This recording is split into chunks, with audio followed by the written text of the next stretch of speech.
today, what I'm going to do is follow on from Jenna's conversation with you and actually have a look at probably the most powerful foundation of actually achieving what Jenna has been talking about. And that is building your personal leadership brand. What is a personal brand?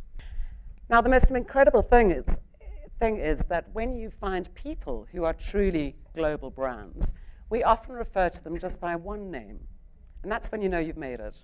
So if I say Madonna or Thatcher, or Kofi, you know exactly who I'm talking about. So when I first started working in executive search, and all the years before that, I used to think of a brand, or successful people, I should say, as a good combination of EQ, emotional intelligence, IQ, intelligence, as we understand it, and that was kind of it in those days. You know, we were big into EQ. We suddenly realized that people needed to be emotionally intelligent and enough to be able to get along in any guise. Now we talk about CQ, conscious quotient. Yeah. What about SQ? Who's heard of SQ? Anybody? Social, absolutely. And PQ, political intelligence. Yeah. So really, we're talking about an individual's ability to get a situation with its nuances, and have a knowingness that we don't know what we don't know yet, but to get deeply curious, perhaps. And I'll get onto curiosity in a moment because it's a deep passion of mine. Okay, so what is a personal brand? It's very simple. I like to think of a personal brand as Saturn, represented by Saturn and the rings around it. So if you can, and you'll find all of the stuff on my website, by the way, just type in any keywords and you should find the diagrams and what have you. So at the heart of any powerful personal brand is a compelling idea. Isn't that a beautiful word? Compelling.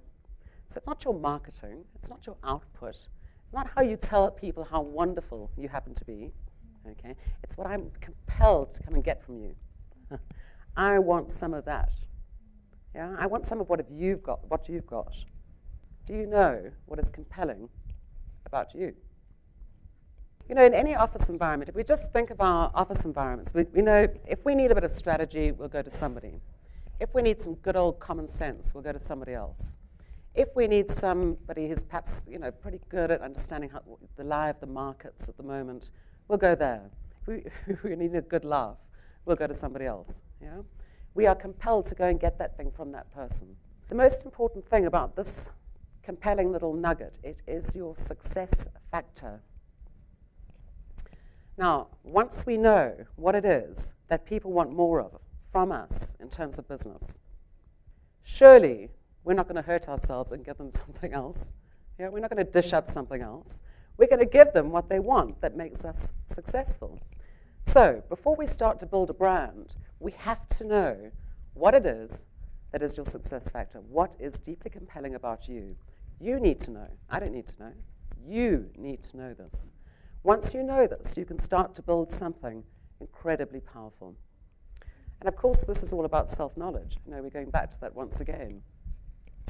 The second thing that we need to know is this thing that is deeply compelling about you authentic? Authenticity gives us credibility. Authenticity is the truth. It's the real deal. It's not something that you're pretending to be. We can't pretend to be something consistently. What does consistency equal? Trust. Even if somebody is consistently hideous, we know what we're going to get. We trust what we're going to get, right? Okay? So, what is this compelling thing about you? What's your success factor? Is it real? If it's not real, you can't deliver it. Consistency, which makes other people trust you. We don't trust people who are up one day and down the next and give a bit of value today and not tomorrow. I mean, why would you go there? Why would you trust your business in that person's hands? Why would you give them a job? Why would you interact with them? I personally, you know, there are plenty of other trustworthy people out there. I don't think I'd bother.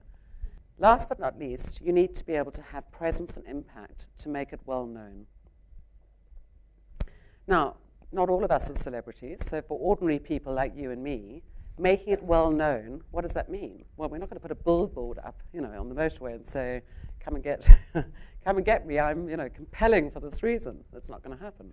We need to be able to show what is deeply compelling about us consistently in our workplaces, in the business, in our day-to-day business, in our markets. So we need to have an understanding of our target markets and our audience today and into the purpose that we're actually building for ourselves, because we're purpose-driven creatures. And also for all stakeholders that are involved today and going forward, and in terms of where we want to be. So we'll get into this a little bit more, but I just wanted to give you the foundation of what a personal brand actually looks like. Much less hype, much more substance.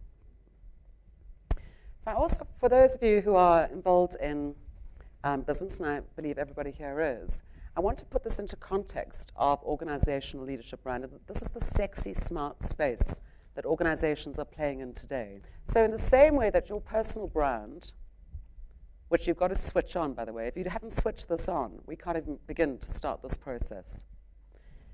Your personal brand leads to leadership brand, which is where you're all at today. So basically, once you've switched that on, we can add some nuances to actually give you some better tools as leaders, which affect team brand.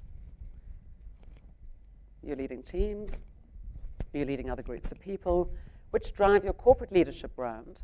And all of these elements need to have as powerful an impact as each individual needs to have.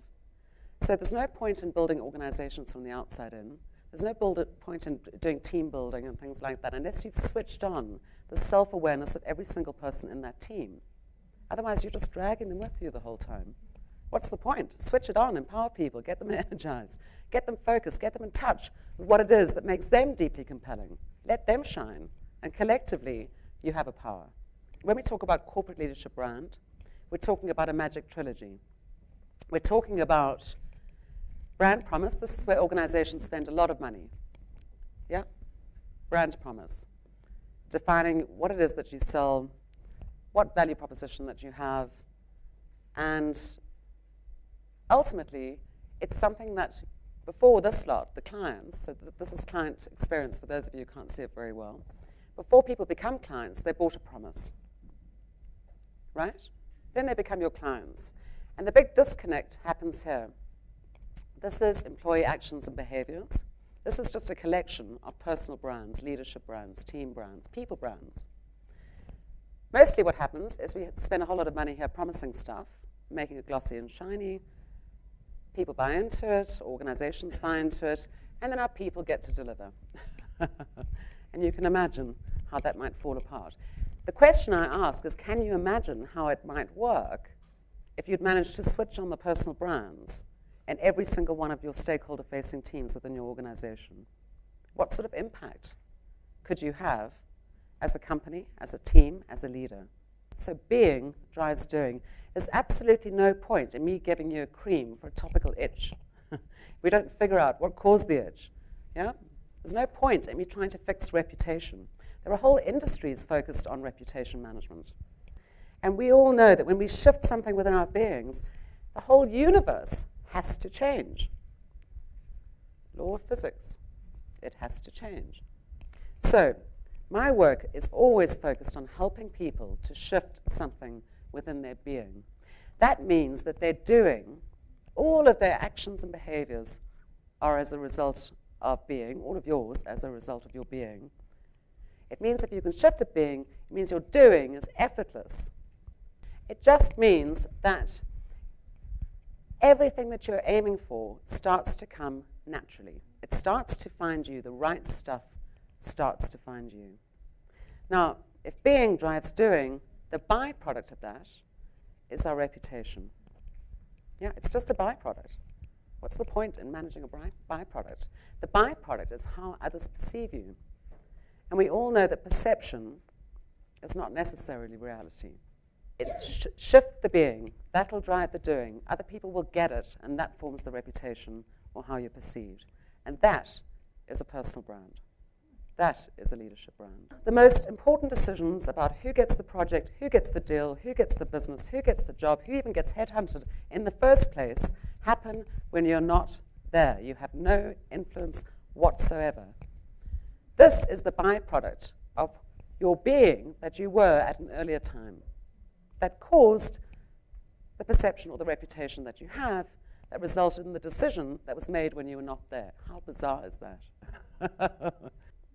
We are all exactly perfect, exactly the way that we are. And we have this range of emotions from love to fear. And somewhere we chop it down the middle and we say, this is good stuff and this is bad stuff. Yeah? So I'm not supposed to be irritable or furious or fed up or hacked off. So I like this part of me and I don't like that part of me. And from this age, we're told that displays of anger, displays of frustration, any displays of anything other than nice are not nice. What I'm trying to give you in this moment in time is that you have a choice. This is your energy. You have all of it. You have everything from love to fear. You have a choice. The key thing here is take responsibility for your choice because you're in control. You're in the driving seat. You might not have realized it. You might just have thought that's just part of me. I'm irritated all the time. Moving on to personal brands, I want to talk to you a little bit about what I call touch points. Every single person that we come in contact with, that we have any interaction with at all, becomes a little personal touch point for us. We leave them, so if you can imagine, yeah, if you just put your fingers together, every single human being you come in contact with and interact with, you create a little memory of you left with that individual. Do you remember I said to you earlier, every decision, important decision, is made when you're not there. It's as a result of your touch points. Just remember that every interaction with every human being that you have, you leave that as a little marketing machine, a little touch point out there, saying stuff about you. That's your reputation. That's how you're perceived. That's when they get to make the decisions when you're not there. The big question is, are we truly motivated just by money? A lot of people think that we are. And yes, we are motivated by money, but we're only motivated by money in so much as we need to be paid the market rate. It needs to be fair. And when you're actually looking at your teams and the people who work for you, pay people enough to get money off the table. So they're not thinking about money, so they're actually thinking about work. So that leaves us with the question is, what truly motivates us? And I wanted to share this with you because once you really connect to what motivates you, what truly motivates you, and what truly motivates other people in your team, in your environment, in your workplace, you can start playing into that so that you get the best results out of yourself and out of other people. We are purpose-driven. We need some greater purpose in life. And if we're not connected to that purpose, we're not motivated. Simple as that. So the big question is, what is your purpose? Do you know? We like a bit of self-direction. We like to say, oh, that's a good idea. Let me go off here and explore that. That would make lots of money. So we like autonomy. And the people who work for you, they like autonomy too. And the third thing is we like challenge. And I don't mean the kind of, when I say challenge in South Africa, everybody thinks I want to fight. Yeah. We like mental challenge. We like to get better at doing stuff. Yeah. So, magic combination. What is our true purpose? If you can connect to that, you've got passion firing away. It doesn't feel like work. And Jenna was talking to you about that. Second thing, autonomy.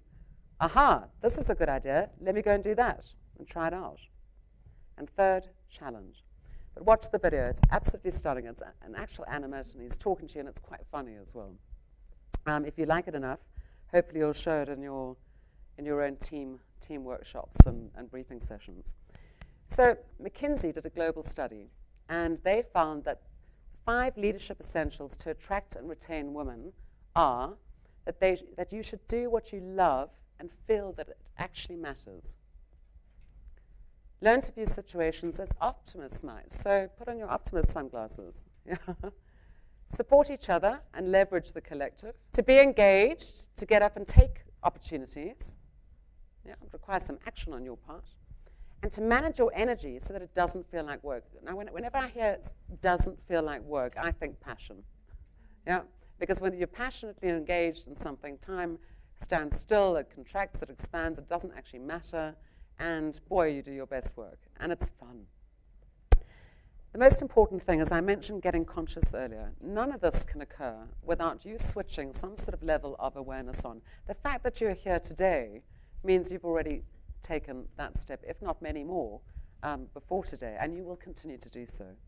The fact that you put yourself in a position where you're interested in building your leadership brand, where you're interested in women in leadership roles, and you're interested in sponsoring that within your environments and your organizations, means that it's already switched on, which is a beautiful thing. Because without that, there's literally no hope. If you sit with fear of asking, you're 100% no. Because until you've asked, nobody knows what you want. Can you see how powerful this might be for yourself and within your team, within your workplace, if you could actually switch this on, where people ask for what they want? You can say no, by the way. The other person can say no. They can say, no, it's not going to work. The company's going under. I'm laying off 14 people next week. And you say, that's fine. The decision, you go back to the decision I make, is I'm happy to stay with the same salary because at least I've got a job. Or the decision is, well, that's not going to work for me. I'm going to leave and find another job. But you make the decision. You take responsibility, and then you go into action of what you want. You can allow a little bit of your character, a little bit of what makes you special, quirky, different, interesting. Let it come through so that people have got something to buy into. Otherwise, the touch point that you leave is just vanilla. You're just not memorable. Yeah.